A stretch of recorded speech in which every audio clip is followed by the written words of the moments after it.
오늘 우리에게 하나님의 말씀 요한 1서 1장 1절에서 10절까지의 말씀입니다. 한 절씩 교독하도록 하겠습니다. 태초부터 있는 생명의 말씀에 관하여는 우리가 들은 바요 눈으로 본 바요 자세히 보고 우리의 손으로 만진 바라. 이 생명이 나타내신 바 된지라. 이 영원한 생명을 우리가 보았고 그하여 너희에게 전하노니 이는 아버지와 함께 계시다가 우리에게 나타내신 바 된 이시니라. 우리가 보고 들은 바를 너희에게도 전함은 너희로 우리와 사귐이 있게 하려 함이니 우리의 사귐은 아버지와 그의 아들 예수 그리스도와 더불어 누림이라. 우리가 이것을 쓰면 우리의 기쁨이 충만하게 하려 함이라. 우리가 그에게서 듣고 너희에게 전하는 소식은 이것이니 곧 하나님은 빛이시라. 그에게는 어둠이 조금도 없으시다는 것이니라. 만일 우리가 하나님과 사귐이 있다 하고 어둠에 행하면 거짓말을 하고 진리를 행하지 아니함이거니와. 그가 빛 가운데 계신 것 같이 우리도 빛 가운데 행하면 우리가 서로 사귐이 있고 그 아들 예수의 피가 우리를 모든 죄에서 깨끗하게 하실 것이요 만일 우리가 죄가 없다고 말하면 스스로 속이고 또 진리가 우리 속에 있지 아니할 것이요 만일 우리가 우리 죄를 자백하면 그는 미쁘시고 의로우사 우리 죄를 사하시며 우리를 모든 불의에서 깨끗하게 하실 것이요 만일 우리가 범죄하지 아니하였다 하면 하나님을 거짓말하는 이로 만드는 것이니 또한 그의 말씀이 우리 속에 있지 아니하니라. 아멘. 할렐루야. 수요일 저녁 주님 전에 나와 말씀을 배우시는 성도님들을 주님의 이름으로 환영합니다. 우리 옆에 있는 분들과 사랑의 기절 나누겠습니다. 인사합시다. 사랑합니다. 축복합니다. 이 시간 주 앞에 나와 말씀을 배우시는 성도님들에게 주님의 크신 은혜가 함께 있기를 주의 이름으로 축복합니다. 오늘 말씀은 요한1서 1장 1절부터 10절까지의 말씀입니다. 오늘부터 또 요한1서를 시작하게 되는데요. 우리 나눠드린 교환 함께 보시면서 본문 말씀 살펴보도록 하겠습니다. 먼저 1절 말씀 함께 읽습니다. 시작. 태초부터 있는 생명의 말씀에 관하여는 우리가 들은 바요 눈으로 본 바요 자세히 보고 우리 손으로 만진 바라. 자, 주어 수로가 어떻게 될까요?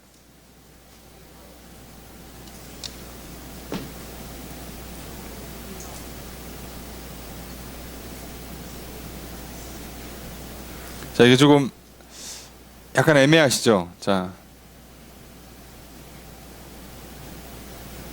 우리가 하면 들은 것이다.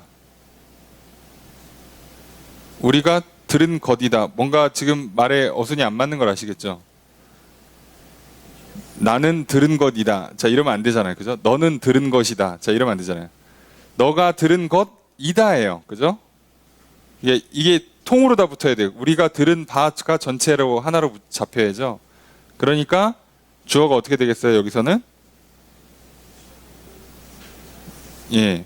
이게 번역을 너무 한국식으로 해서 우리가 오히려 더 헷갈리는 거예요. 직역하면 생명의 말씀에 관하여서 이것은 이라고 주어가 명시되어 있어요. 그냥 이것은. 그러니까 이것이 뭐예요? 태초부터 있는 생명의 말씀. 자, 요게 주어입니다. 요게 주어예요. 말씀은 뭐다? 그죠? 뭐뭐이다인데요. 어떤 것? 우리가 들은 바 이다. 그죠? 이렇게 설명하는 거죠. 나는 땡땡이다 라고 하는 제일 간단한 문장. 그죠? 나는 뭐뭐이다 처럼 그냥 문장이 길어진 것 뿐이지 태초부터 있는 생명의 말씀은 우리가 들은 바다, 눈으로 본 바다, 자세히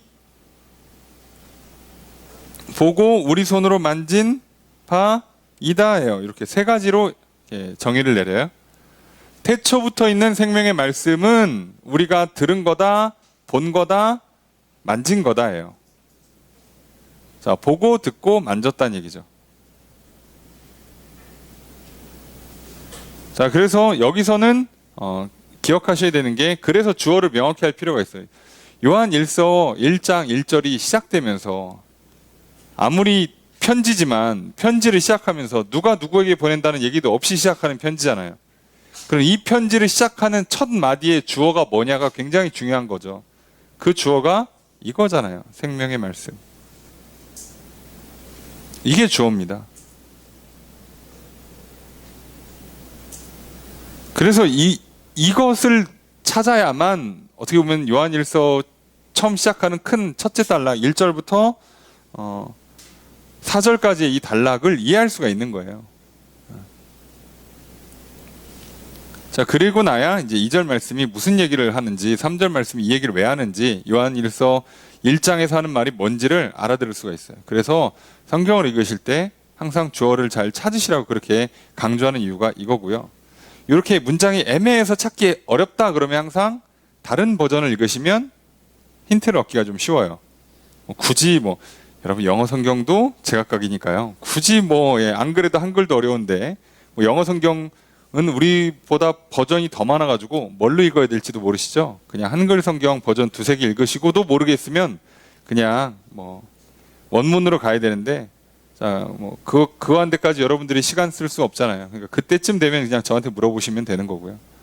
그게 아니면 웬만하면 여러분들 오늘 우리가 보는 개역 개정 성경에다가 새 번역이나 공동 번역이나 현대인 성경 정도 이렇게 섞어서 읽으시면 주어 서술어 정도는 찾으시는데 어렵지 않으실 거예요. 그리고 그 정도만 읽으셔도 여러분 성경 읽는데 전혀 문제가 없습니다. 성경은 생각보다 어려운 내용을 쓰진 않아요. 우리가 못 믿는 거지 내용이 어렵진 않아요. 자꾸 우리는 계속 그 뇌가 상당한 왜곡을 일으켜요. 물론 사단이 작업하는 거겠지만 어렵다, 이해가 안 된다, 이해를 해야 믿지. 아니요, 반대입니다. 못 믿어 우니까 이해가 안 되는 거예요. 우리도 마찬가지예요. 저 사람이 못 믿어 우니까 저 사람이 하는 행동이 이해가 안 되는 거죠. 저 사람은 믿을 만한 사람이야. 다 뭔가 계획이 있고 뜻이 있고 일을 제대로 하려고 하는 사람이고 나를 아끼고 나를 도와주려고 하는 사람이야 라고 믿고 있다면 저 사람이 왜 저런 말을 하는지 행동을 하는지 훨씬 쉽게 이해하실 겁니다. 그래서 우리는 이 순서를 자꾸 바꾸는 경향을 갖고 있어요. 왜요? 사단의 작업이죠. 기본적으로 불신, 기본적으로 교만과 또 욕망을 치우치게 하기 위해서 계속 불신을 넣어주는 게 사단의 작업이에요. 그래서 여러분들 말씀을 읽으실 때 어렵다, 아유 어려워서 못 믿겠다가 아니라요, 믿을 만한 말씀이에요. 이거는 듣고 믿음을 갖게 하는 말씀이요, 그 믿음으로 말미암아 우리에게 자유를 주고 생명을 주고 복을 주는 말씀이란 말이죠. 그럼 못 알아듣게 썼겠습니까? 그렇죠. 그렇게 쓸 리가 없어요. 글자 읽을 수 있는 어지간한 초중생만 해도 다 알아들을 수 있게끔 써줬을 거예요. 그러면 여기서 뭔가 내가 이해를 못한다는 건 번역상 미스가 있거나 아니면 그 옛날 말투라서 내가 지금 익숙하지 못하게 받아들이거나 문장이 살짝 매끄럽지 못해서 그럴 수 있으니 다른 버전을 한두 번만 읽어보시면 금방 찾습니다. 결국은 오늘 요한일서 1장 1절을 시작하면서 사도 요한이 보내는 편지의 첫 핵심이 생명의 말씀이에요. 자, 생명의 말씀에 대해서 우리가 들었고 눈으로 보았고 자세히 주목해서 관찰하듯이 손으로 만졌다는 얘기예요. 그러니까 여기서 자세히 봤다는 얘기는 주목했다는 뜻이거든요. 대충 이렇게 휘저었다는 얘기가 아니라 똑바로 보고 만져봤다는 얘기죠. 당연히 생명의 말씀은 예수 그리스도를 상징한다는 걸, 예수 그리스도를 말하고 있다는 걸 우리는 알 수 있죠. 사도 요한 입장에서는 예수님 직접 봤으니까요. 손으로 만져보았으니까요. 알죠. 그리고 지금 이걸 소개하는 편지라는 걸 이 한 절에서 우리는 금방 눈치챌 수 있습니다. 자, 그리고 나면 이제 요한 복음도 그렇고 요한 서신도 그렇고 다 비슷한 방식의 서술을 하고 있다는 걸 알 수 있어요. 요한이 쓰고 있는 강조점들, 말씀, 빛, 생명, 사랑, 이런 단어들을 통해서 예수님을 지금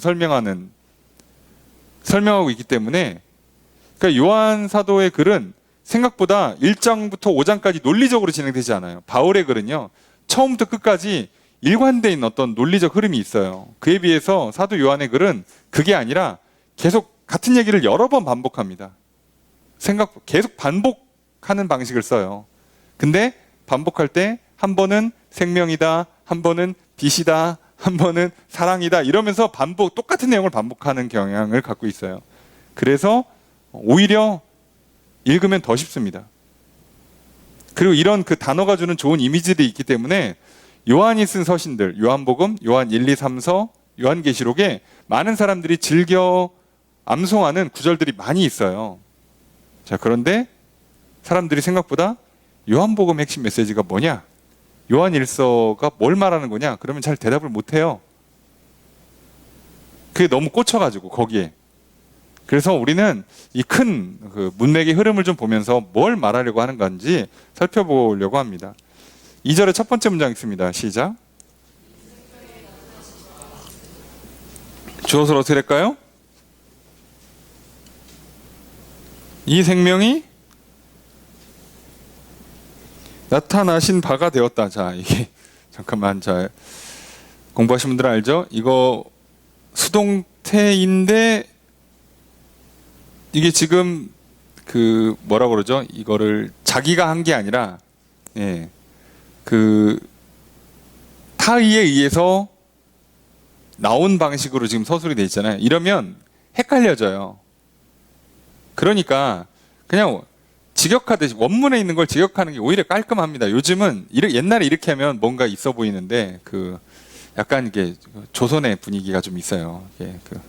무슨 뜻이 아니죠? 약간 유교 베이스 그런 그 화법들 가라사대, 자 이제 이르시되, 자 이러면 말했다. 그럼 왠지 권위가 없는 느낌적인 느낌이 들잖아요. 그 같은 말인데 예수님이 말씀하시기를 하면 말했나 보다 그러고 예수님께서 가라사대 그러면 오 뭔가 있어. 자 이러면 우린 지금 뭔가 벌써 문화에 영향을 많이 받고 있는 거예요. 자 나타나신 바 되었다가 아니라 그냥 계시되었다. 그냥 나타났다. 보여졌다 이러면 돼요. 이거 뭐 그 문법에서 무슨 뭐 과거 뭐 능동 뭐 수동 뭐 제기형 뭐 사역형 이거를 따져본들 뭐 할 거예요? 핵심은 지금 그 생명의 말씀이신 예수님이 이 땅에 오셨다는 게 핵심이잖아요. 자 이것만 알아들으면 돼요. 우리는. 그러니까 그 단어에 갖고 있는 어떤 시제나 문법성에 너무 그렇게 목숨 걸 필요는 없어요. 주어와 서술어가 갖고 있는 그 의미와 그 문맥의 흐름에 그 오류가 생기지 않을 정도의 정확도만 가지면 되는 거지. 야 나타나신 거야, 나타나신 바가 된 거야, 나타나신 바가 되고 싶었던 거야, 뭐 이런 거 따질 필요가 없어요. 자 중요한 건 이 생명이 나타났어요. 이게 핵심이에요. 그동안 생명의 말씀이 있었는데 그 생명의 말씀이 나타났다고. 자기는 봤다는 얘기잖아. 그래서 나는 봤어, 나는 들었어, 나는 만져봤어. 그러면서 이제 소개하는 거예요. 자 나타났어. 자 뭐라고 소개하냐? 계속 2절의 두 번째 문장 있습니다. 시작.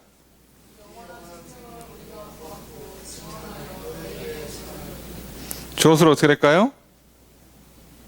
우리가 보았다, 증언한다, 전한다. 뭐를? 이 영원한 생명을. 자, 앞에 생명의 말씀이 이제는 영원한 생명이 됐어요. 그러니까 영원한까지 붙였어요. 자, 우리가 보았고 증언하고 전하고 있어요.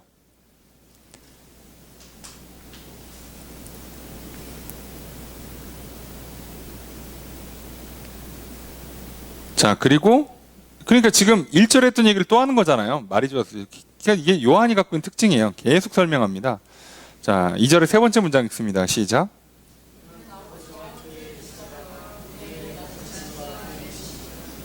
조수로 어떻게 될까요? 이는이에요. 이는. 이것은이에요. 자, 이것은 뭐를 받는 대명사가 될까요? 앞에 영원한 생명이에요.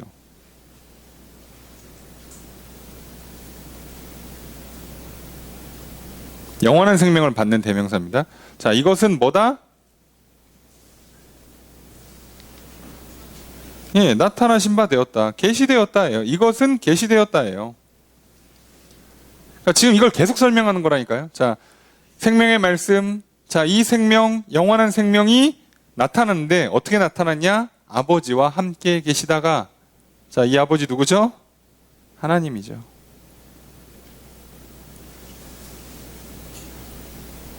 이해되세요? 지금 무슨 말하고 싶은지? 네. 이 생명이 아버지 하나님과 여호와 하나님과 함께 계시다가 우리한테 나타났어요. 자, 이제 대충 누군지 알잖아요. 이 정도 들었으면. 자, 3절 첫 번째 문장 읽습니다. 시작.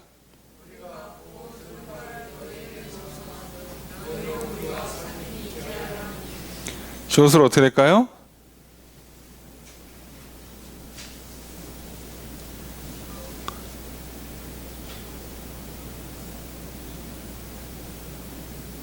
네? 주어 은느니가 우리가죠. 우리가 뭐 한다? 전한다예요. 한국말이 어렵습니다. 네. 서술을 이렇게 쓰면 어떻게 해? 뭐뭐 하기 위해서 전한다예요. 뭐 하려고? 너희로 우리와 사귐이 있게 하려고.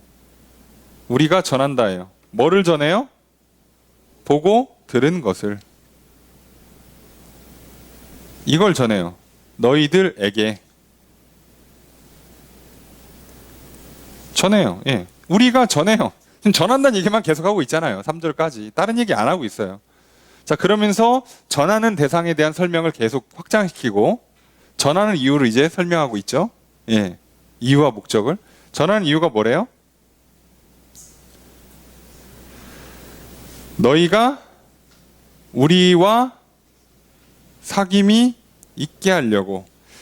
자, 여기서 이제 해석을 잘해야 되는데요. 여기서 우리와 사귄다가 사도 요한과 그 사도 요한의 어떤 공동체인 그 뭐 요한과 함께 하나님을 믿고 있는 그 뭐 교회들과 사귀려고 하는 거냐? 아니면 우리와 함께라는 그 정확한 표현을 쓰면 우리와 함께인데 우리랑 사귄다가 아니에요. 문법적으로는 직역을 하면, 원문을 직역하면 우리랑 사귀려고가 아니라 우리와 함께 사귀려고 해요. 우리와 함께가 붙어 있어요. with가 붙어 있거든요. 그럼 함께 누구랑 사귀냐는 얘기는 이제 눈치를 채셔야죠. 누구랑 사귀려고? 영원한 생명과. 계속 그 얘기를 하는 거예요. 우리랑 함께 너희도 그 생명의 말씀, 그 영원한 생명, 누군지 아시죠? 예수 그리스도랑 사귀라고. 그러려고 지금 이 서신을 쓴 거잖아요. 그러니까 못 알아듣는 얘기를 하는 것 같지만 결국 이 서신을 왜 쓰고 있는지에 대한 얘기를 분명히 밝히는 거죠. 너희도 예수 믿어라. 그거 다른 얘기 아니에요. 요한은 이걸 이런 스타일로 표현하는 겁니다. 너희로 우리랑 사귄다가 아니라 우리와 함께, 정확히 표현하면 그리스도와가 되는 거죠. 여기서 이제 영원한 생명 또는 생명의 말씀, 이렇게 표현한 그리스도와 우리와 함께. 그러니까 사귀는 직접적인 대상은 그리스도예요. 우리가 아닙니다. 이것만 조심하시면 돼요. 지금 사도 요한은 나랑 친구 지내자고 편지를 보낸 게 아니에요. 그러니까 이해가 되시죠? 나랑 친구를 하자고 편지를 보낸 게 아니라 그리스도와 사귐을 가지라고, 교제를 가지라고 편지를 보내고 있는 거예요. 이것만 놓치지 않으시면 잘 읽으신 겁니다. 그래서 그러면 이제 이 사귀는 대상이 그럼 누구냐를 설명해 줘야 될 거 아니에요. 이제 드디어 나와요. 3절의 두 번째 문장 있습니다. 시작.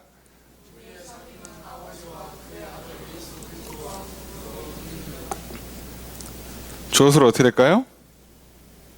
우리의 사귐은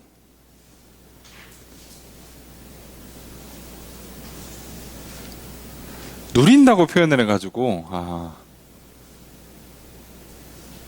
누린다는 단어는 없어요. 누린다는 단어 자체가 좀 애매한 단어고, 직역하면 우리의 사귐은 아버지와 그의 아들 예수 그리스도와 함께 하는 것이다예요.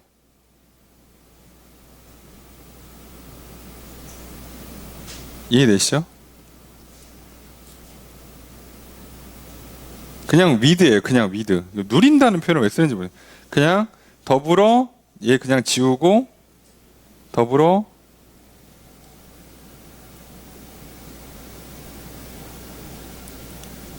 다로 바꿔서 서술어를 집어넣으면 훨씬 더 쉽죠. 그러니까 지금 여태까지 3절 올 때까지 설명한 거, 자, 생명의 말씀, 영원한 생명, 그거 하라고 내가 편지를 쓰는 거야. 우리가 봤어, 들었어, 만져봤어. 자, 그래서 그분과 사귀어. 그분이 누구냐? 아버지 하나님, 그의 아들 예수 그리스도. 그래서 아까 말씀드렸죠? 요한과 사귀는 게 아니에요. 예, 요한과 친하게 지내자고 하는 게 아니에요. 이해가 되시죠? 예.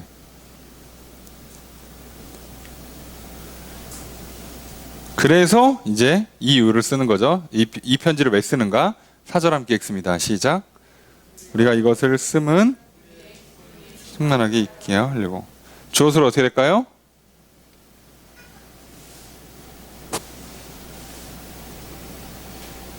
그냥 우리가예요. 우리가 뭐 한다? 쓴다. 뭐를? 이것을. 이게 이제 요한, 정확히는 1, 2, 3, 서가 되는 거죠. 우리가 이걸 쓴다. 왜 써요? 우리의 기쁨이 충만히 있게 하려고. 충만하게 만드는 게 아니라 충만히 있게 해요. 있게. 뭐 하게 한다고 해도 뭐 말은 되는데 직역하면 충만히 있게. 기쁨을 충만하게 유지하고 싶어요. 그러니까 이걸 계속 키우고 싶다고, 충만한 걸 누리고 싶다고. 그러니까 여러분 가만히 있으면 주는 거예요. 점점 더 확장시키고 싶어요. 이 기쁨을 충만, 가득 찬 상태로 만들고 싶어.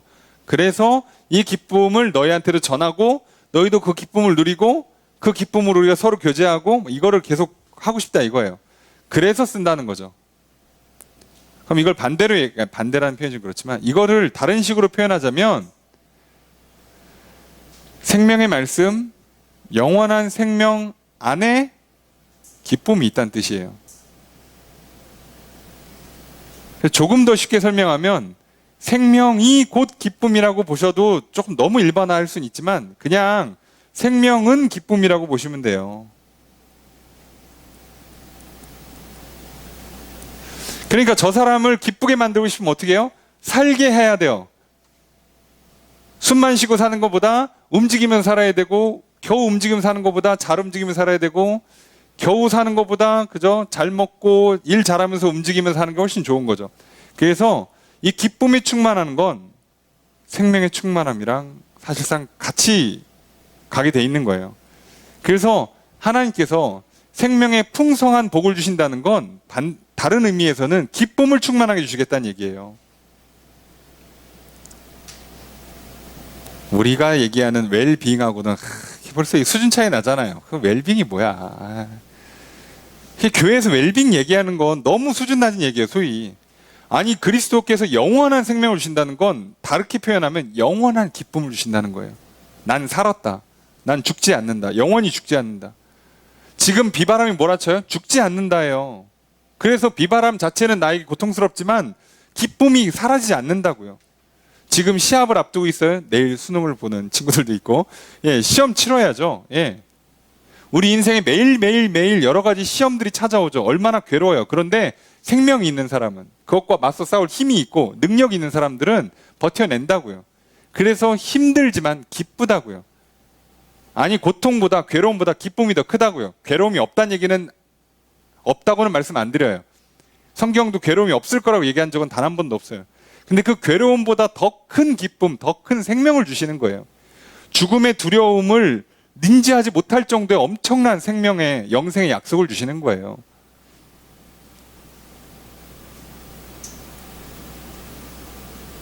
우리가 이걸 놓친 겁니다. 우리가 신앙생활 하면서 정말 실수하는 것 중에 하나가 이거예요. 어떻게 살아서 천국 가면 다행이지. 여러분, 그렇게 천국 가면 안 되는 거예요. 기쁘게 살아야죠. 이 땅에 사는 동안에. 맨날 걱정 근심하다가 그렇게 또 이 땅에 생을 마감하고 주님 품에 안식한다. 여러분, 아니, 그럴 거면 왜 살아? 표현이 그렇지만 그럴 거면 그냥 오래 안 살고 짧게 살고 천국 가는 게 나은 거 아니에요? 이해되세요? 그럴 거라면 차라리 예수 믿고 한 달 뒤에 주님 곁으로 가는 게 제일 행복한 사람이 돼요. 근데 왜 그렇지 않고 오래 사는 게 복이냐? 왜 성경에서 장수가 복이 되느냐? 생명만큼 기쁨이 오기 때문에 그래요. 어차피 우리는 사는 동안 재앙이, 괴로움이 찾아오기 마련이니까. 그건 번외로 치자니까요. 원래 있는 거니까.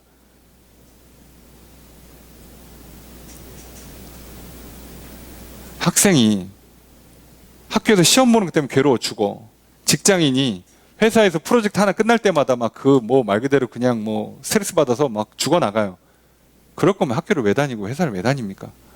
비록 공부하는 과정에 시험 치르는 게 힘들지만 회사에서 일하고 그 중요한 프로젝트들 막 따내고 그거 이렇게 일 마감하는 것까지 쉬운 작업은 아니지만 그것 가운데 일하는 보람, 배우는 보람, 성취감, 그렇게 막 학교 다니는 맛이 나고 회사 다니는 맛이 나야지. 그래야 행복한 거 아닙니까? 하나님은 그걸 주시겠다는 거예요. 겨우 숨만 붙여서 살다가 천국 보내겠다는 뜻이 아니잖아요. 그러니까 사도 요한이 생각해보세요. 자, 이것도 사실상 이 편지를 반모섬에서 보냈다고 보거든요. 이것도. 그러면 지금 요한 힘이 남아 돌아가지고 막 그런 게 아니에요. 상황 역시 안 좋아요. 요한도. 근데 힘들어 죽겠는데 하나님께서 편지 쓰래. 안 쓰면 죽어. 너 혼나. 이래가지고 보내는 게 아니라 본인이 지금 기뻐서 보낸다고요. 좋아서. 생명이 있다고, 생명이. 우리는 숨만 쉬는 걸 생명이라고 착각을 하는 경우가 있는데 그건 사는 게 아니잖아요. 표현이 그렇습니다만 병원에서 꽂고 누워 계시면 우리가 그걸 살아있다고 말하기는 좀 그렇잖아요. 그렇잖아요. 그걸 살았다고 표현하기보다는 이제 곧 죽을 거라고 얘기하지 누가 그걸 살았다고 얘기합니까? 그래서 오늘 우리들이 살았다라는 거에 대한 정의, 생명에 대한 정의를 좀 바꿔야 돼요. 생명이 갖고 있는 그 생명력, 움직이는 힘, 싸우는 힘, 버텨내는 힘, 세포 분열하고 세포가 커지고 하는 이런 그 기본적인 생명력, 질병과 싸우고, 그죠? 성장하고 도전하고 하는 그 힘, 그 생명력이 우리의 기쁨을 주는 거고요. 지금 요한은 그 기쁨을 누리고 있고 또 그 기쁨을 전하기 위해서 이렇게 편지를 쓰는 거라고. 그리고 그 기쁨의 근원이 바로 생명의 말씀, 영원한 생명 되시는 예수 그리스도께 있다고요. 그러니까 예수 그리스도를 믿는데 이 기쁨을 전혀 모른다. 그러면 여러분들 조금 더 믿음을 구하실 필요가 있어요. 확신을 구하실 필요가 있습니다.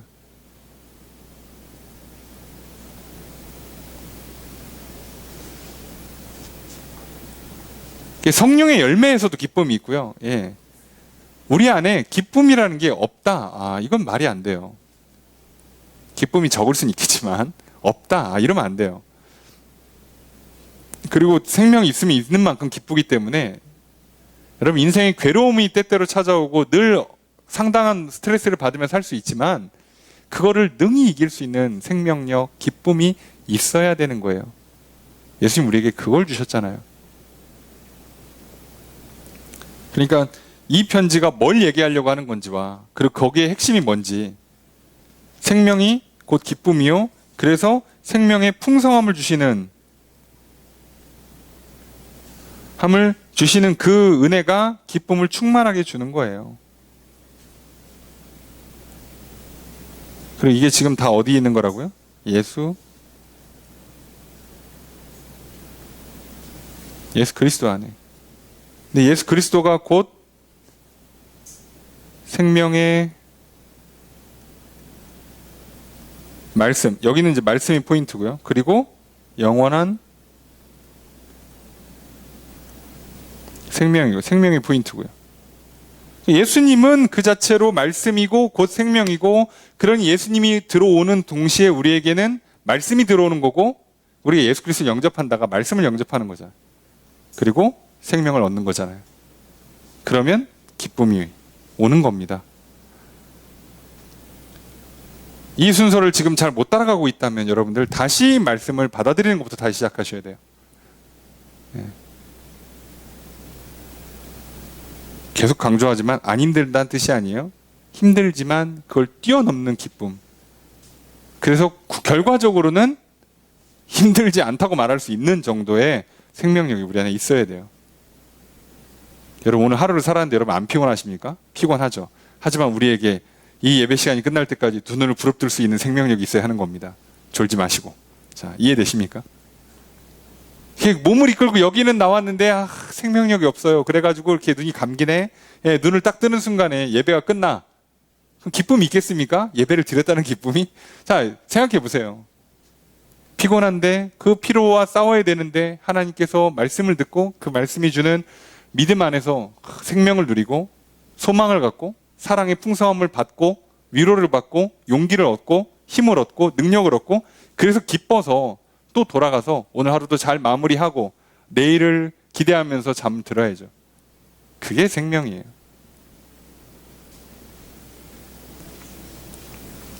자, 그 얘기를 하는 겁니다. 자, 그러니까 지금 요한은 당연히 예수 그리스도를 전하고 있어요. 자, 그 다음에 이제 그 다음 단락은 이제 생명이라는 이미지가 아니라 이제 5절 이하에는 빛이라는 이미지를 씁니다. 5절 함께 읽습니다. 시작.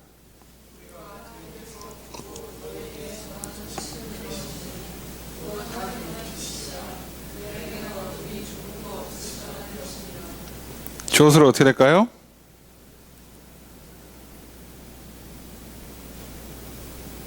주어가 길죠. 이게 진짜 주어가 길죠. 그죠? 우리가 전하는 소식, 그죠? 은 뭐다? 이거다예요. 왜 이렇게 이거다라고 대명사로 봤냐? 요 뒤에 있는 내용이 다니까. 우리가 듣고 전하는 소식은 이거다. 결국 뭐냐? 하나님은 빛이시다. 그에게는 어둠이 조금도 없다예요. 그러니까 이제 두 번째로 듣고 전하는 소식은 하나님은 빛이다예요. 첫 번째 듣고 보고 만지고선 전하는 소식은 생명의 말씀이 오셨다잖아요. 그죠? 계시됐다. 나타났다. 예수님이 오셨다. 생명의 말씀, 영원한 생명이신 예수님이 오셨다. 그분과 사귀어라 라고 하는 거라면 두 번째로 지금 전하는 메시지는 하나님은 빛이시다예요. 하나님은 빛이시다.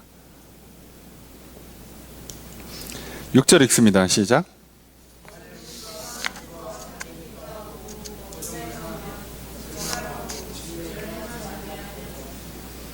자, 여기가 이제 6절부터 계속 만약, 조건이 나와요. 자, 그래서 이제 잘 읽어야 되는데 우선 주어 살펴볼까요? 주어는 뭘까요?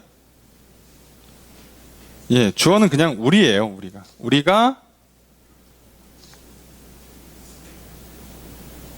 조건절이죠. 요렇게 하면이 조건이에요. 그래서 주어 만일이라는 조건절이 여기 붙는 거고요. 만일 뭐뭐 하면 주어는 계속 우리가인데 뭐 한다? 예, 거짓말한다. 행하지 않는다.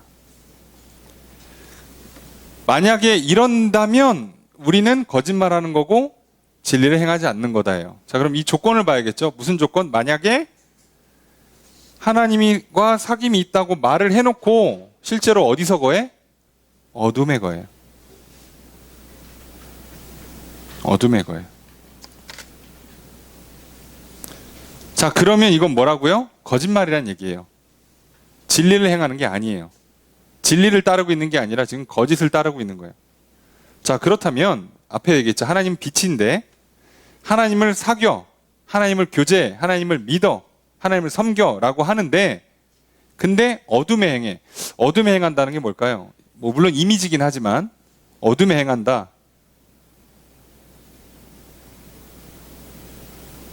그냥 밤에 돌아다니거나 남몰래 돌아다니거나 남한테 오픈하면 안 되는 일을 한다. 그럼 이제 다 이거라고 어렵게 할 것 없이.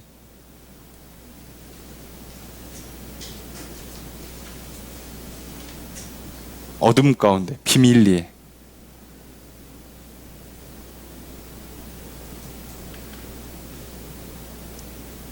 내가 일주일 동안 살면서 대략 누구를 만나고 누구랑 무슨 일을 하고 어디를 갔다 오는지를 말을 할 수 없다.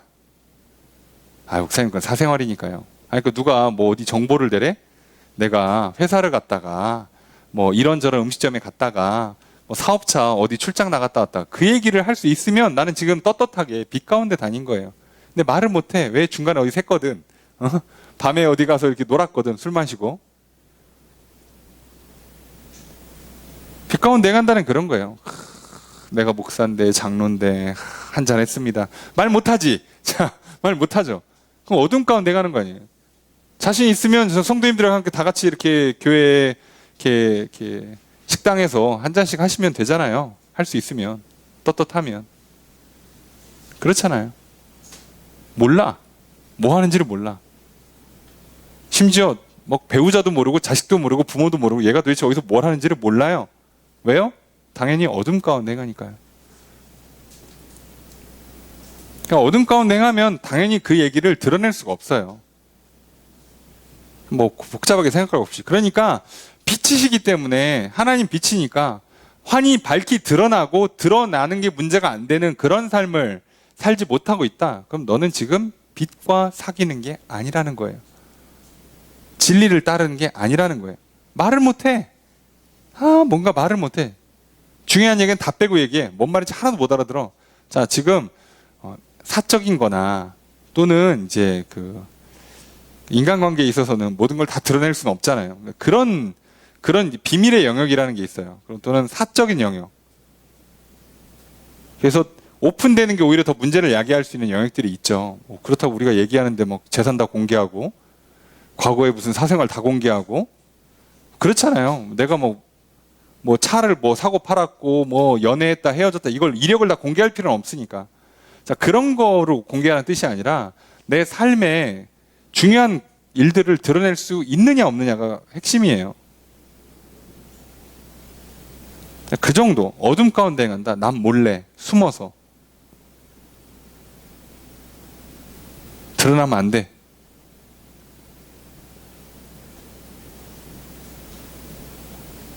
그래서 요즘은요 그 얘기 하잖아요. 저기 이렇게 죽기 전에 핸드폰이랑 컴퓨터랑 정리하고 죽으시라고. 그거 우리 부모님 정말 뭐 훌륭하신 분이라고 생각하고 이제 딱 유품 정리하는데 핸드폰 열었더니 그거 나오면 안 되는 게 나오고 뭐 갑자기 그 배우자 말고 자식 말고 이상한 사람들 연락처가 나오고 뭐 이렇게 뭐 기부 많이 하고 깨끗한 줄 알았는데 돈 뒤로 다 빼고 있고 막 이거 걸리면 큰일 나잖아요. 정리하셔야죠. 그게 어둠이에요. 사람들은 몰라. 모르는 뭔가가 있어. 이러면 안 되죠. 그런 거예요.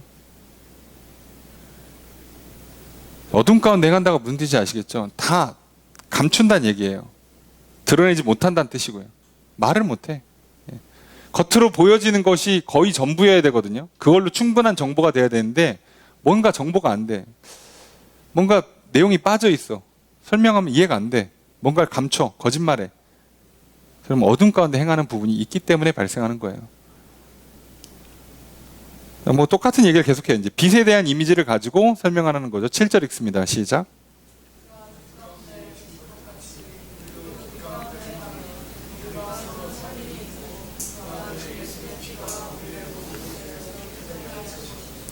여기도 만일이 있어요. 자, 만일이 있습니다. 이라는 조건절이 있는 거예요. 7절도. 자, 주어수로 어떻게 될까요? 계속 우리가예요. 그죠? 우리가 뭐 한다? 그죠? 사귐이 있다. 여기서 주어가 바뀌죠. 같은 조건에 붙여놔갖고 저도 뛸까 말까 고민하다가 안 띄었는데 주어가 바뀝니다. 그래서 예수의 피가 깨끗하게 할 것이다. 뭐를? 우리를. 조건은 요거예요. 만약 그가 빛 가운데 계신 것, 우리도 빛 가운데 행하면, 우리도 빛 가운데 행한다. 행실이 바르면 용서해준다. 행실이 바르면 하나님과 친한 거다. 그게 아니라요. 빛 가운데 행한다요. 자, 빛이 뭐라고요? 하나님. 바로 앞에 하나님의 아들이신 예수님은 뭐라고요? 생명의 말씀. 영원한 생명.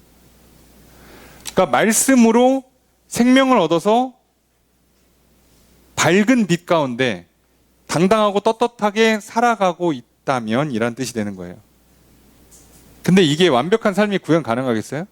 그러니까 빛 가운데 행한다는 얘기는 그것이 완벽하다는 뜻이 아니라 지금 어떻게 빛을 향해서 가고 있다는 뜻이 돼요. 그러니까 지금 과거를 물어보는 게 아니라 현재와 미래가 포커스에 맞춰주셔야 돼요. 과거의 행실이 바랐다, 내가 과거에 잘 살았다는 뜻이 아니라 지금 내가 빛을 향해서 가고 있다가 되는 거예요. 하나님을 향해서. 그렇게 가기 위해서 오늘부터는, 지금부터는 이제 어둠을 버리고 빛으로 가는 거예요. 내 생각이나 계획이나 감정이나 세상 풍조를 버리고 하나님 예수 그리스도의 말씀으로 가는 거예요. 자, 이렇게 가기 시작했다. 그럼 이제는 이 사람 뭐 하고 있는 거라고? 사귀고 있는 거예요. 그리고 깨끗함을 받게 된다는 뜻입니다. 빛 가운데로 가는 거예요. 빛 가운데로. 빛 그 자체가 너도 그냥 반짝거려라 이 뜻이 아니라 빛 가운데로 너가 걸어간다면, 이걸 우리식으로 표현하면 예수 그리스도를 영접한다면 이라고 이해하시면 쉬워요. 빛을 향해 가는 것, 하나님을 향해 나아가는 것, 예수님을 받아들이는 것, 같은 맥락으로 이해하시면 좋아요. 자꾸 잘못하면 그 거의 뭐 유불교 스타일로 가거든요. 야, 구원받으려면 역시 사람이 떳떳하게 잘 살아야 돼. 이러면 큰일 납니다. 그런 뜻이 아니에요. 그러면 구원받을 사람이 한 명도 없어요. 자, 믿음, 일종의 신용경제. 먼저 믿느냐가 더 중요해요. 행하는 것보다도 믿음이 더 선행돼야 되는 거거든요. 그래서 지금 빛이 내가 완전하게 빛나는 인생으로 살고 있냐, 밝은 거룩한 삶을 살고 있냐가 아니라 밝고 거룩한 하나님을 향해 가고 있냐가 더 중요해요. 우선 가야 돼. 나는 빛이 없거든. 그래서 가야 돼, 그분한테. 그래서 나는 약간 반사되는 느낌으로 빛이 나야 돼요. 후광이 비쳐야 되는 거지, 나는 빛을 발산할 수 있는 게 아니란 말이에요. 내가 빛나는 인생이 되려면 나는 빛을 발산하는 게 아니라 후광을 입어야 된단 말이에요. 뒤에서 빛을 쫙 쏴줘야 된다고, 나한테.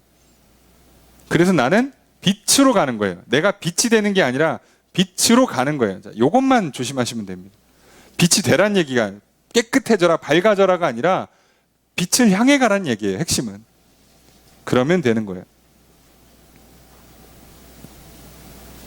자, 그리고 이제 8절 함께 읽습니다. 시작.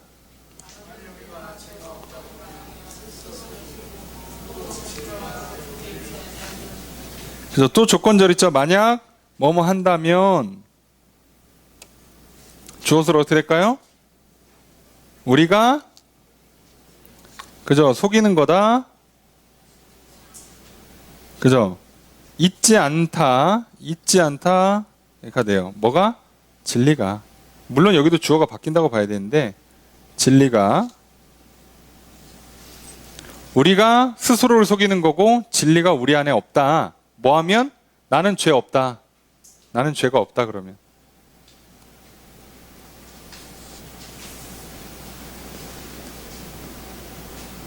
자, 여기 스스로를 속인다가요. 길을 잃는다, 방황한다는 의미가 더 커요. 여기는 거짓말한다가 아니라 헤맨다는 뜻이에요. 헤맨다. 무슨 얘기냐면, 거짓말은 자기가 거짓말을 하는 줄 알아요. 이해되시죠? 진짜가 뭔지도 알고 거짓말하는 것도 알아. 근데 여기서 죄 없다고 하는 말은 단순히 거짓말이 아니라 본인이 이제 스스로 헤매는 거예요. 모순에 빠져들어요. 내가 봐도 내가 죄를 적서?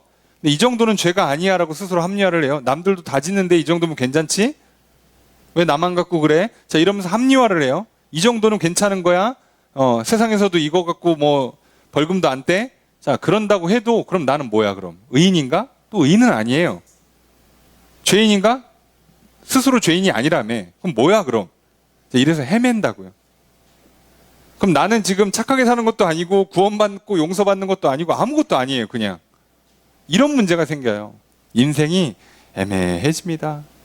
방황을 하는 거예요. 이제 구원의 길로 가지를 못해요. 스스로 구원을 하는 것도 아니고 구원자를 찾아가는 것도 아니고 죄가 없다며.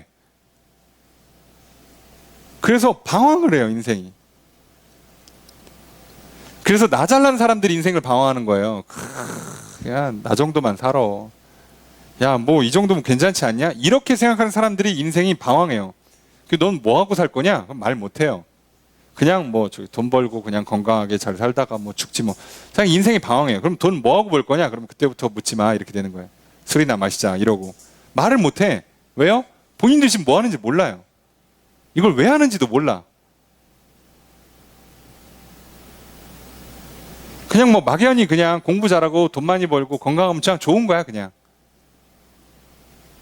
그게 그냥 구원이 되냐? 그것도 아니야. 그게 뭐 오랫동안 보장이 되냐? 건강이 보장이 되냐? 생명이 보장되냐? 물질을 오랫동안 소유할 수 있다는 보장이 있냐? 그것도 아니야. 근데 왜 이렇게 붙잡고 늘어지냐고. 몰라. 자기도 왜 붙잡고 늘어지는지를. 아니 최소한 붙잡고 늘어지는 이유는 알아야 되는데 본인도 몰라요. 그래서 방황을 합니다. 방황. 이런 문제가 생겨요. 그리고 수많은 사람들이 이 함정에 빠져 있죠. 아예 자기가 잘못된 줄 알고 아유 나 같은 사람은 죽으면 100% 지옥 가. 아유 나는 글렀어. 아 몰라.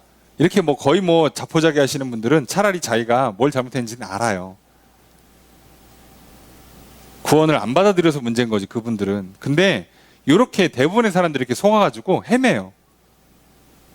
문제가 없는 것 같은데 뭔가 자꾸 문제가 있어. 잘 가고 있는 것 같은데 자꾸 불안해. 잘 가고 있다며. 근데 자꾸 뒤를 돌아봐. 자꾸 확인을 해. 잘 가고 있다며. 내가 최고의 것을 선택해서 가장 맛있는 음식을 먹고 있는데 자꾸 옆에 사람께 자꾸 더 맛있어 보여. 응? 네가 최고 걸 선택했다며. 내가 최고의 물건을 샀어. 근데 옆에 사람 물건이 왜 자꾸 더 좋아 보이지? 이상하죠? 자기가 왜 그런지 모르겠지. 최고를 선택했다면서. 처음부터 나는 그냥 대충 샀어. 야, 니께 더 좋다. 야. 아유, 나 다음부터 너가 사는 거 따라 사야겠다. 이러지도 않아요. 내가 최고래. 내가 최선의 선택을 했어. 후회가 없대. 근데 삶과 동시에 바로 후회가 오는 거죠. 이걸 내가 왜 했을까? 이런 일이요. 비일비재합니다. 아니, 대부분의 인생이 다 이렇게 살아요.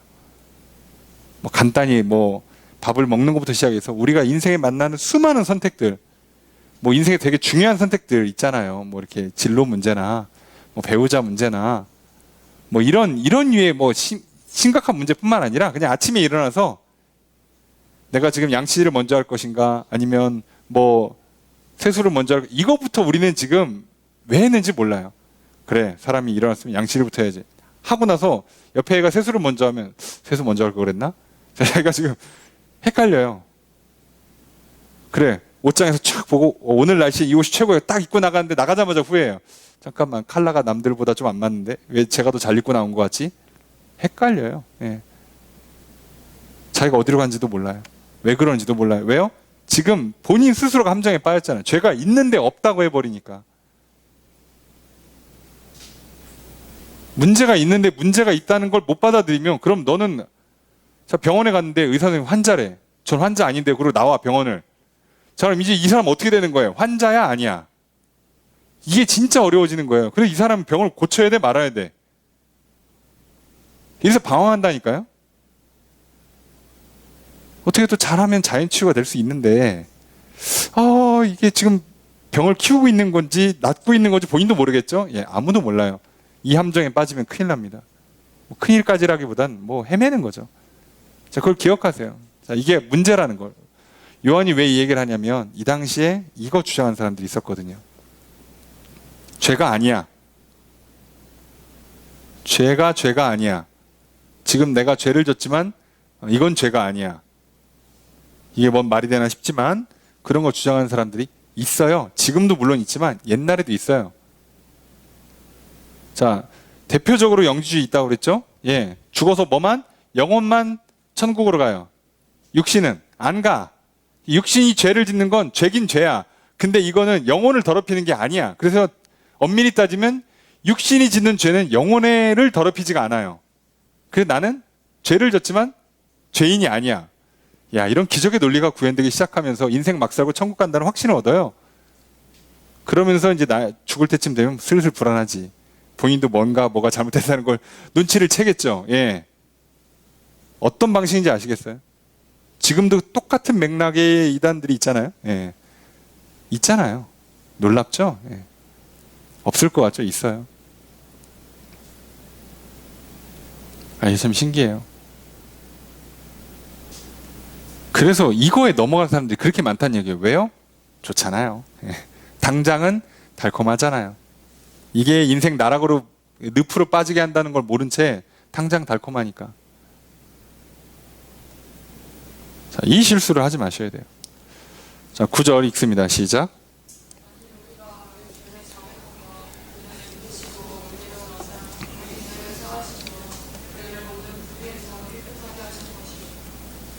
자, 주어서로 어떻게 될까요? 자, 이게 만약이란 조건절에 하나 붙었죠, 여기도. 그죠? 만약 뭐뭐 한다면, 자, 주어는 그는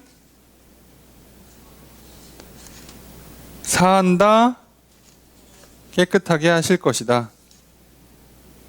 뭐를 사해요? 우리 죄를. 뭐를 깨끗하게 해요? 우리를. 여기서 사한다는 그냥 용서예요, 용서. 용서하시고, 불의해서 깨끗하게 하신다. 자, 깨끗하게 한다. 이거는 목욕한다는 개념이 아니라 정화의 개념이에요, 정화. 정결하게 만든다. 정화시킨다거든요. 의의 개념이기 때문에 이거는 목욕해서 때를 뺏긴다는 개념이 아니고 정화시킨다는 개념이거든요. 그러니까 앞에랑 다른 양상이 나오죠. 자, 죄를 자백해. 나 죄인이야. 죄를 졌어. 죄가 많아. 이 문제 내가 못 풀어. 내 생각이 이상하게 돌아가. 감정이 튀어. 이제 나중엔 내가 왜 이런 생각인지 나도 모르겠어. 그래서 어떻게 한다고요? 나한테 답이 없어. 문제를 못 풀어. 도와줄 사람도 없고 도와달라고 해봐야 도움도 안 되고. 그래서 어디로 간다고요? 빛 가운데로 간다고요. 하나님 앞에 나간다고. 하나님 도와주세요. 좀 용서해 주세요라고 하면 하나님은 뭐 하시다? 미쁘시다. 미쁘시다가 무슨 뜻이라고 그랬죠? 믿을 만하다. 그죠? 신실하다. 믿을 만하다. 그러니까 믿고 의지할 만한 분이에요. 왜요? 그분은 약속을 들어줘. 나한테 오면 내가 용서해 줄게. 믿을 만한 분이야, 심지어. 게다가 의로워요. 하나님의 의라는 게 기준이 명확하신 분이에요. 내가 의롭다고 해줄게. 내가 이렇게 정한 기준에 믿으면 의. 내가 정했어, 룰을. 따라. 이렇게 해주시니까. 그러니까 우리가 차라리 깔끔하게 나는 죄인입니다. 나는 여전히 한계가 너무 명확합니다. 오늘도 많은 실수를 했습니다. 오늘도 알면서 죄를 졌습니다. 속았습니다. 욕망에 충동질 당했습니다. 인정하고 가면 그분은 용서해 주시고 깨끗하게 씻어준다고. 이걸 계속하면 어떻게 된다고요? 더 깨끗해진다고요. 그러면 시간이 지나면 어떤 현상이 일어나요? 나는 여전히 죄인인데 점점 죄를 안 짓는 기적이 일어나요.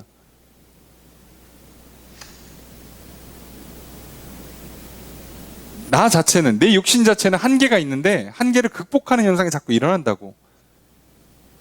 하나님이 해주시니까.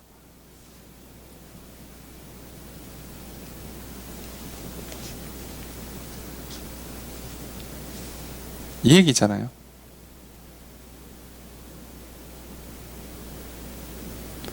그래서 이게 참 모순이에요. 죄인입니다. 나는 죄인입니다. 인정하고 고백하고 하나님께서 용서해 주시고 하나님 죄를 이길 수 있도록 내 안에 빛을 비춰주시고 도와주세요라고 하면 죄인입니다. 죄인입니다. 그러면 이 사람은 의로운 사람으로 살아요. 실제 삶은. 나 같은 사람 있으면 나와보라고 그래. 나 같은 사람만 있으면 세상 살만하지 하면 이 사람 나중에 죄를 져요. 이게 모순이 일어난단 말이에요. 인생이라는 게. 그래서 이거를 지적하는 거예요. 잘났다고 큰소리 치는 사람들은 문제를 야기하고 있고 늘 울면서 하나님께 용서를 구한 사람들은 용서받아서 기쁘고 죄를 안 짓고 거룩한 삶을 살더라 이거죠. 왜요? 하나님이 하시니까. 내가 하는 게 아니니까. 나는 빛이 아니라 빛이신 하나님을 향해 걸어가는 거니까. 나는 생명이 아니라 생명의 말씀을 받아들이는 거고 생명이신 예수님을 영접하는 거니까. 그러니까 생명도 나한테 없고요. 빛도 나한테 없어요. 그러니까 내가 생명의 풍성함을 누리고 싶고 기쁨을 누리고 싶다. 영생을 누리고 싶다. 하나님 앞에 가야지. 내가 빛 가운데 가고 싶다. 내가 정말 밝고 떳떳한 인생을 살고 싶다. 정말 빛나는 아름다운 인생이 되고 싶다. 하나님 앞에 가야죠. 근데 세상은 이걸 뭐라고 해요? 정반대로 그랬잖아요. 더 열심히 살아. 이 약물고 철저하게 완벽하게. 그러면 너는 생명이 보장받을 거야. 복 받을 거야. 어? 기쁨이 있을 거야. 너는 빛나는 인생이 될 거야. 그러면 특정 종교를 부르면 또 욕을 먹을 수 있으니까 제사 하면 아시죠? 제사 그 밤 12시 땡 하고 제사 지내보세요. 표정이 밝아. 예, 졸려 죽겠는데. 명절에 새해 제사 드리는 장면 보세요. 다들 엄숙하고 여기 이게 무표정이지 기쁨이 어디 있어 그 사람. 조상님을 배웁니다. 그럼 기쁩니까 그 사람들이? 실수 하나만 하면 이제 오래 망하는 거야. 예? 이 모든 그 제의에 있어서 실수가 있으면 안 돼. 완벽하게 동작 하나까지 완벽하게 해서 다 끝내야지 이제 올 한 해 겨우 사는 거야. 겨우. 기뻐? 거기 실수의 용납이 있어요? 없어요.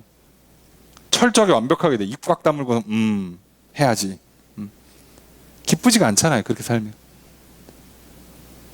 하나님은 실수와 용납을 허용해 주면서 기준을 주시고 그리고 하나님이 정답이 되어 주시니까 이 사람들이요 두려움 없이 정말 담대히 나가요. 그러면요 실제로 실수를 안 해요. 여러분 아시는 것처럼요 실수 안 해야지 하고 긴장하면 실수한다니까요. 이게 무대 나가보신 분들 알잖아요. 남들 앞에 서보고 대회 해보신 분들 알아요. 긴장하면 더 실수해요. 긴장하지 말아야지 하면 그러니까 실수하지 말아야지 그럼 실수한다니까요. 그렇게 하는 게 아니라 어떻게 해요? 올라가서 원래 하던 대로 내 모든 걸 다 하고 오리라. 뭐 하다가 실수하면 할 수 없지 뭐. 이런 자유와 담대함이 있고 용납이라는 게 있어야지. 실수에 대한 용납이 있어야 역량을 다 발휘한단 말이에요, 사람이. 하나님 우리를 그렇게 만들어 주시잖아요.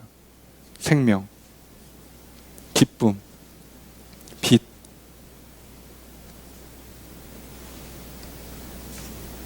오늘 그 자리로 요한은 우리를 초청하고 있는 겁니다. 이 편지가 당시에 그리고 오늘날 우리들에게까지 전해지고 있는 것은 바로 거길로 초청하는 거잖아요. 생명의 말씀으로, 영원한 생명으로, 충만한 기쁨으로, 밝은 빛으로 우리를 초청하고 있잖아요. 이거 다 우리한테 없다는 뜻이잖아요. 초대한다는 얘기는. 있으면 뭘 초대를 해요. 알아서 잘하면 되는 거고. 없으니까 초대해 주잖아요. 여기야 라고.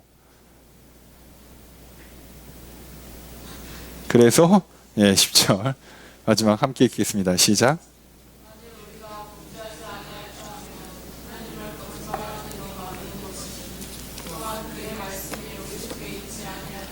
여기도 이제 조건이 계속 붙어 있죠. 만약 뭐뭐 하면 주어 어떻게 될까요? 우리가 뭐 한다? 만드는 거다. 자, 뭐로? 하나님을 거짓말 하시는 분으로 만드는 거다. 또 주어가 바뀌었죠? 그의 말씀이 있지 않다. 그러니까 죄진 게 없어요라고 하는 순간부터 하나님은 거짓말 하시는 분이 되는 거고 우리는 말씀이 떠나 있는 거예요.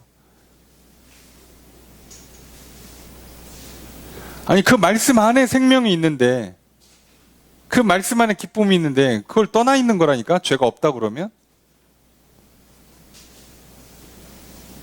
그러니까 지금 이 요한 1서의 흐름을 잘 보세요.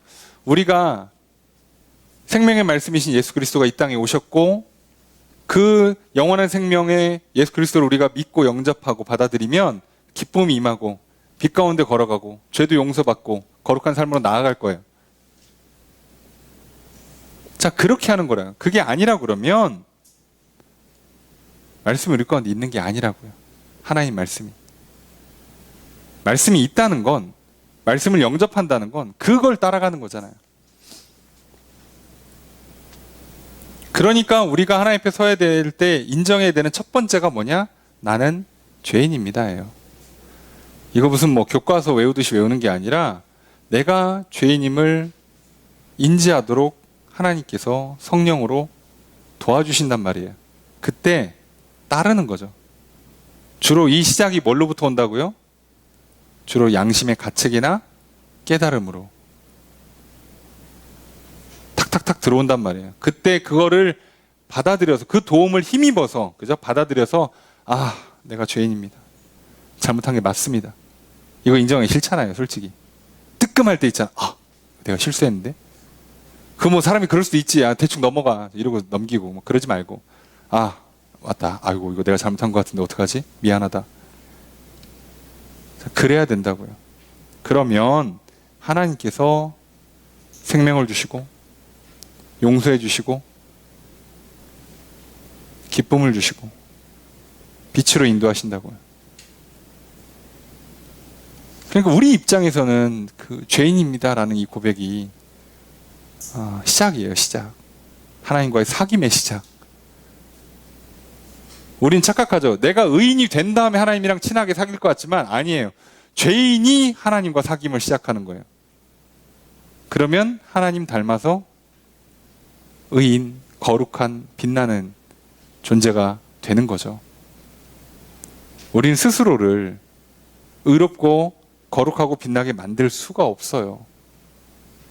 그래서 우리가 하나님과 사귐을 시작할 때는 죄인인 상태에서 시작하는 거예요. 생각해보세요. 처음부터 잘하는 사람이 어디 있나? 처음엔 다 모릅니다. 못합니다. 다 시행착오를 겪어서 배우는 거죠. 근데 가르쳐주는 사람이 하라는 대로 계속 따라서 하면 어떻게 된다고요? 나중에는 하게 돼요. 난 어차피 할 줄 몰라. 해본 적도 없고. 해봐야 뭐 사고밖에 더 칩니까? 그러니까 가르쳐주는 사람이 하라는 대로 해요. 어차피 또 실수할 거잖아. 그래도 또 해요. 또 하고 또 하면 되잖아. 배우잖아요. 나중엔 잘하게 되잖아요.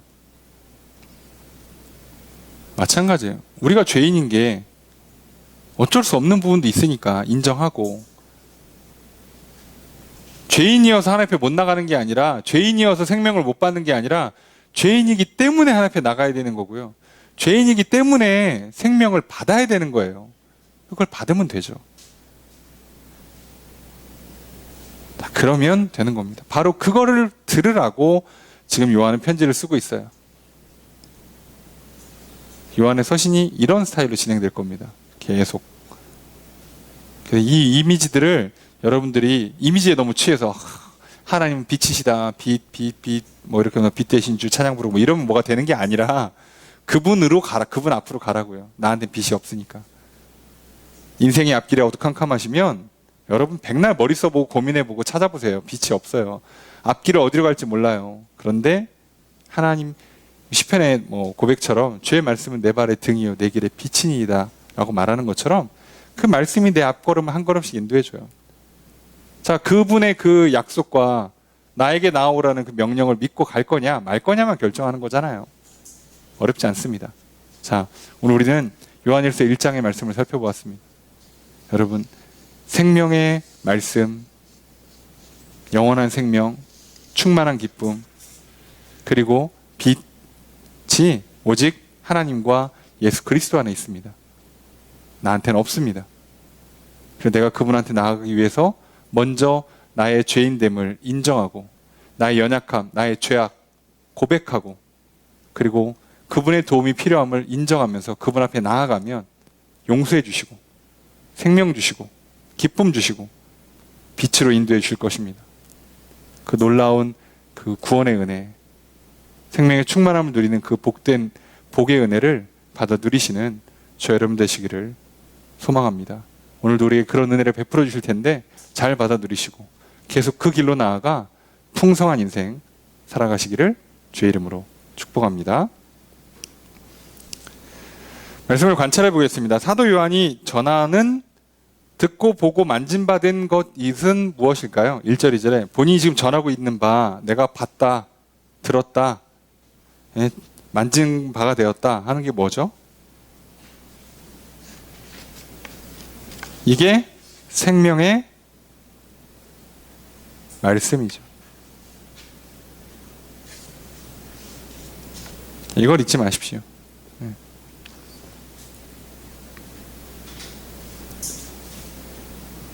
그러니까 예수 그리스도께서 천지 창조할 때부터 말씀으로 계셨고 그분이 육신이 돼서 이 땅에 오셨고 그 말씀이 생명의 말씀이 또 그 말씀이 창조의 말씀이요. 그 말씀이 구원의 말씀이요.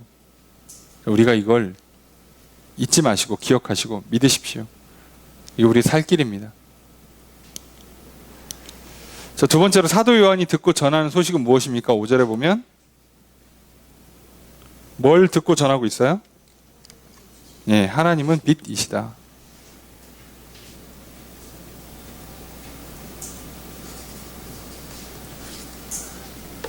빛이시라고요. 그러니까 나한테는 빛이 없어요.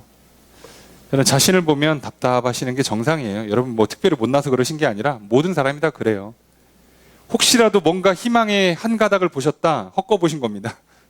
그거 잘못 보시는 순간 인생 골로 가시는 거예요. 그때부터 인생이 연 단위로 잘못 걸리면 10년, 20년 단위로 정말 잘못 걸리면 거의 일생이 날아갈 수가 있어요. 예, 그거 보지 마세요. 뭐 잠깐 이상한 거 스쳐 지나가는데 그건가 보다 하고 이렇게 달려가시면 불나방 되시는 겁니다. 큰일 납니다. 참된 빛, 생명의 빛, 우리에게 기쁨을 주시는 그 빛, 오직 하나님께 있습니다. 그리고 그 빛은 어디 번쩍 이렇게 이렇게 내리치듯이 오는 게 아니라 하나님 말씀을 오실 거예요. 그러니 오늘 우리에게 그 말씀을 듣는 것부터 시작해서 내가 죄인임을 인정하고 내 연약함을 고백하고 하나님 약속하신 대로 예수 그리스도의 이름을 부르고 말씀을 듣고 믿어 따라가는 작업부터 시작하신다면 여러분 이 놀라운 구원의 은혜를 누리게 되실 겁니다. 말씀을 적용해 보겠습니다. 사도 요한은 생명의 말씀을 전하고 있습니다. 요한은 예수 그리스도의 성육신을 직접 목격한 사람입니다. 그리스도께서 성육신 하셨기에 요한은 자신이 그 말씀을 직접 보고 듣고 만졌다고 말합니다. 이 편지를 받는 자들에게 사귐이 있게 하려고 이 생명의 말씀을 전합니다. 태초부터 있었던 이 생명의 말씀은 곧 예수 그리스도입니다. 그렇게 요한이 말하는 사귐은 하나님과 예수 그리스도와의 교제를 말하는 것입니다. 요한은 편지를 받는 사람들이 하나님과 그리스도와 사귐이 있는 자들이 되기를 바랍니다. 우리를 죄와 사망에서 구원하여 자유와 생명을 주시겠다는 구원의 소식은 예수 그리스도가 핵심입니다. 태초부터 계셨고 생명의 말씀이신 예수 그리스도께서 성육신 하셔서 이 땅에 오셨고 십자가의 죽음으로 우리 죄를 대속하셨고 부활하심으로 영원한 생명을 주셨습니다. 그렇게 예수 그리스도의 성육신을 부인하는 것은 거짓이며 이단 사상일 뿐입니다. 그런데 오늘날에도 예수 그리스도의 성육신을 부정하는 사람들이 많이 있습니다. 생명의 말씀이신 예수 그리스도의 말씀을 듣고 믿음으로 영접해야만 생명을 얻을 수 있습니다.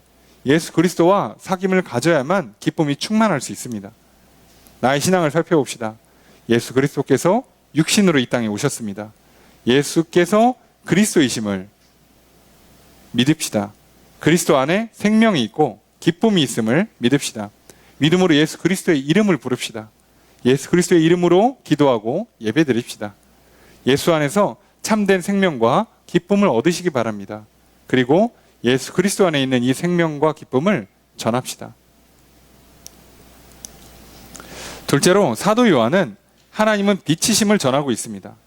하나님은 빛이시며 어두움이 조금도 없으십니다. 그렇게 빛이신 하나님과 사귐이 있으며 죄에서 깨끗하게 된 사람은 당연히 그 사람도 빛 가운데 행합니다. 죄악으로 인해 어둡고 더러워졌음을 인정하고 빛이신 하나님께 나아가 예수 그리스도의 보혈로 깨끗게 씻어주심을 바라고 구하는 것이 하나님과의 사귐의 시작입니다. 그런데 나는 죄를 짓지 않았고 죄악으로 더러워지지도 않았다고 말하는 사람이 있다면 그 사람은 자신을 속이는 것이며 하나님을 거짓말하는 분으로 만드는 것이며 생명의 말씀이 그 안에 없는 사람인 것입니다.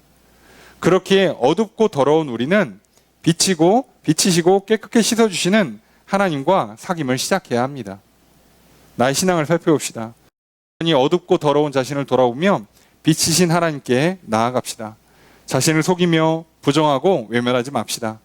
자신 안에 빛이 있을 것이며 깨끗하게 할 수 있을 것이라는 거짓에 속아 헛된 기대를 품고 헛된 일에 힘쓰지 맙시다. 생명의 말씀과 빛으로 나에게 찾아오신 하나님을 믿음으로 영접합시다. 하나님과 사귀어 구원해 주시고 생명의 풍성함을 주시는 은혜를 누립시다.